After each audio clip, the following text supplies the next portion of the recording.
ವೀಕ್ಷಕರೇ, ಒಬೇಸಿಟಿ ಮತ್ತೆ ಕೊಲೆಸ್ಟ್ರಾಲ್ ಅನ್ನುವಂಥದ್ದು ಇತ್ತೀಚಿನ ದಿನಗಳಲ್ಲಿ ಎಲ್ಲರಲ್ಲೂ ಕಾಣ್ತಾ ಇದೆ.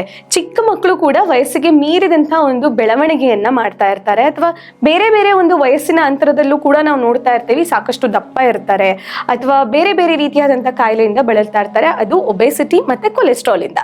ಇದನ್ನ ಕಂಟ್ರೋಲ್ ಮಾಡ್ಬೇಕಂದ್ರೆ ಯಾವ ಮುದ್ರೆಯನ್ನ ನಾವು ಯೂಸ್ ಮಾಡಬೇಕು ಅನ್ನೋಂಥದ್ದನ್ನ ಡಾಕ್ಟರ್ ಲತಾ ಶೇಖರ್ ಅವರು ತಿಳಿಸ್ಕೊಡ್ತಾರೆ. ಬನ್ನಿ ಅವ್ರನ್ನ ಕೇಳೋಣ. ಮೇಡಮ್, ಒಬೇಸಿಟಿ ಕೊಲೆಸ್ಟ್ರಾಲ್ಗೆ ಯಾವ ಮುದ್ರೆ ಯೂಸ್ ಮಾಡಬೇಕು? ಒಬೆಸಿಟಿ ಈಗ ಮಕ್ಕಳಿಂದ ಇದೆ, ಚೈಲ್ಡ್ ಒಬೆಸಿಟಿ ಅಂತ ಹೇಳ್ತಾರೆ. ಮೆಚೂರ್ ಆದಾಗ ಮತ್ತೆ ದಪ್ಪ ಆಗ್ತಾರೆ. ಪ್ರೆಗ್ನೆನ್ಸಿ ಟೈಮಲ್ಲಿ ಅಥವಾ ಬಾಣಂತನದಲ್ಲಂತೂ ತುಂಬಾ ದಪ್ಪ ಆಗ್ತಾರೆ. ಹಾಗೇನೆ ಮೆನೋಪಾಸ್ ಟೈಮಲ್ಲಿ ದಪ್ಪ ಆದ್ರೆ ಏನಾಗುತ್ತೆ, ಮಂಡಿ ನೋವು ಬರ್ಬೋದು ಅಥವಾ ಬೇರೆ ಬೇರೆ ಕಾಯಿಲೆಗಳು, BP, ಶುಗರ್ ಇದೆಲ್ಲ ಬರುವಂತದ್ದು ನಮ್ಮ ವೆಯ್ಟ್ ಮ್ಯಾನೇಜ್ಮೆಂಟ್ ಸರಿ ಇಲ್ಲದೆ ಇರೋದಕ್ಕೆ.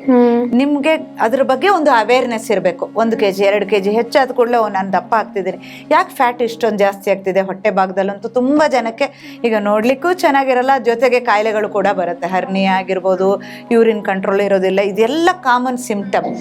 ಇದಕ್ಕೆ ನ್ಯಾಚುರಲ್ ವೇನಲ್ಲಿ ಆಹಾರ ಪದ್ಧತಿ ಜೊತೆಗೆ ಮುದ್ರಗಳನ್ನ ಕಾಂಬಿನೇಷನ್ ಮಾಡ್ಕೊಂಡ್ರೆ ನಿಮ್ಮ ಒಂದು ಎಷ್ಟು ಇಷ್ಟ ಇರುತ್ತೆ. ಈಗ 5 kg ಕಡಿಮೆ ಆಗ್ಬೇಕು, 10 kg 15 kg ಈ ತರ ನೀವು ನ್ಯಾಚುರಲ್ ಆಗಿ ಕಡಿಮೆ ಮಾಡ್ಕೋಬಹುದು.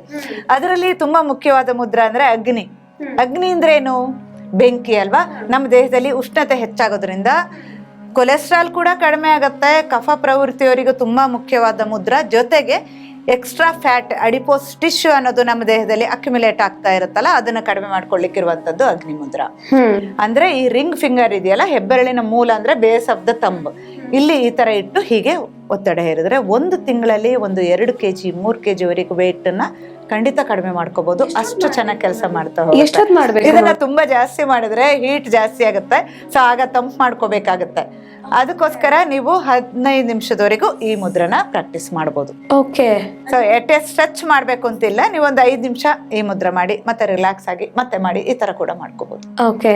ಈಗ ಅಗ್ನಿ ಮುದ್ರದ ಜೊತೆಗೆ ಬೇಕಾದ್ರೆ ನೀವು ಲಿಂಗ ಮುದ್ರ ಅಂತ ಹೇಳ್ತಾರೆ. ಅಂದ್ರೆ ಅದು ಕೈಗಳನ್ನ ಕಂಪ್ಲೀಟ್ ಆಗಿ ಈ ತರ ಲಾಕ್ ಮಾಡ್ಕೊಳ್ಳೋದು, ಒಂದು ಬೆರಳ ಮಾತ್ರ ಈ ತರ ಇಟ್ಕೊಂಡು ಹೀಗೆ ಕೂತ್ಕೊಳ್ಳೋದು. ಇದ್ರಲ್ಲೂ ಕೂಡ ಸೇಮ್ ಇದೇ ತರ ಕೊಲೆಸ್ಟ್ರಾಲ್ ಕಡಿಮೆ ಆಗ್ಲಿಕ್ಕೆ, ನಮ್ಮ ದೇಹದಲ್ಲಿ ಉಷ್ಣತೆ ಹೆಚ್ಚಾದ್ರೆ ಮಾತ್ರ ಕೊಬ್ಬು ಕರಗೋದಲ್ವಾ, ಸೊ ಸ್ವಲ್ಪ ಮಟ್ಟಿಗೆ ಇದು ಹೆಚ್ಚಾಗುತ್ತೆ.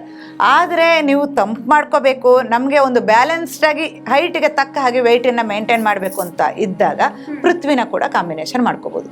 ಇದು ಹೀಟ್ ಆಗಲ್ಲ, ದೇಹ ತಂಪಾಗುತ್ತೆ. ಈ ರೀತಿ ಕಾಂಬಿನೇಷನ್ ಮಾಡ್ಕೊಂಡು ನೀವು ದೇಹದ ತೂಕನ ಕಡಿಮೆ ಮಾಡ್ಕೋಬಹುದು. Thank you ma'am. ವೀಕ್ಷಕರೇ, ದೇಹದ ತೂಕವನ್ನ ಕಡಿಮೆ ಮಾಡ್ಕೊಳ್ಳೋದಕ್ಕೆ ಸಾಕಷ್ಟು ಒಂದು ಸರ್ಕಸ್ ಪಡ್ತಾ ಇರ್ತೀವಿ ನಾವು. ಪಥ್ಯ ಮಾಡ್ತೀವಿ ಅಥವಾ ವ್ಯಾಯಾಮ ಮಾಡ್ತೀವಿ, ವಾಕ್ ಮಾಡ್ತೀವಿ, ಇದು ಏನೇ ಮಾಡಿದ್ರು ನಮಗೆ ವೆಯ್ಟ್ ಲಾಸ್ ಆಗ್ತಾ ಇರಲ್ಲ. ಅದಕ್ಕೆಲ್ಲ ಟೈಮು ಕೂಡ ನಮಗಿರೋದಿಲ್ಲ. ಹಾಗಾಗಿ ಈ ಮುದ್ರೆಗಳನ್ನ ನೀವು ಯೂಸ್ ಮಾಡಿದ್ರೆ ಖಂಡಿತವಾಗ್ಲೂ 1 ತಿಂಗಳಲ್ಲಿ 1 ರಿಂದ 2 kg ತೂಕವನ್ನ ಇಳಿಸಬಹುದು ಅಂತ ಡಾಕ್ಟರ್ ಲತಾ ಶೇಖರ್ ಅವರು ತಿಳಿಸ್ಕೊಟ್ಟಿದ್ದಾರೆ. ನಾನು ಪ್ರಯತ್ನ ಮಾಡ್ತೀನಿ, ನೀವು ಪ್ರಯತ್ನ ಮಾಡಿ. ಹಾಗೆ ಯಾರ್ಯಾರು ದಪ್ಪ ಇದ್ದಾರೆ, ವೆಯ್ಟ್ ಲಾಸ್ ಮಾಡ್ಬೇಕು ಅನ್ಕೊಂಡಿದ್ದಾರೆ, ಅವರೆಲ್ಲರಿಗೂ ಈ ವಿಡಿಯೋನ ಶೇರ್ ಮಾಡಿ. ನೆಕ್ಸ್ಟ್ ಪಾರ್ಟ್ ಅಲ್ಲಿ ಮತ್ತಷ್ಟು ಇಂಟ್ರೆಸ್ಟಿಂಗ್ ಫ್ಯಾಕ್ಟ್ಸ್ ಒಂದಿಗೆ ನಾನು ನಿಮ್ಮನ್ನು ಭೇಟಿ ಮಾಡ್ತೀನಿ. ಯಾವುದೇ ಬಗೆಯ ಅನಾರೋಗ್ಯದ ಸಮಸ್ಯೆಗಳಿದ್ದಲ್ಲಿ ಆಪರೇಷನ್ ಹಾಗೂ ಅಡ್ಡ ಪರಿಣಾಮಗಳಿಲ್ಲದ ಪ್ರಾಣಶಕ್ತಿ ಜಾಗೃತಿ ಚಿಕಿತ್ಸೆ ಡಾಕ್ಟರ್ ಲತಾ ಶೇಖರ್ ಸಾರಥ್ಯದಲ್ಲಿ ಮುದ್ರಾ ಸಹಿತ ಪ್ರಾಕೃತಿಕ ಚಿಕಿತ್ಸೆ. ಕರೆ ಮಾಡಿ 8317322873.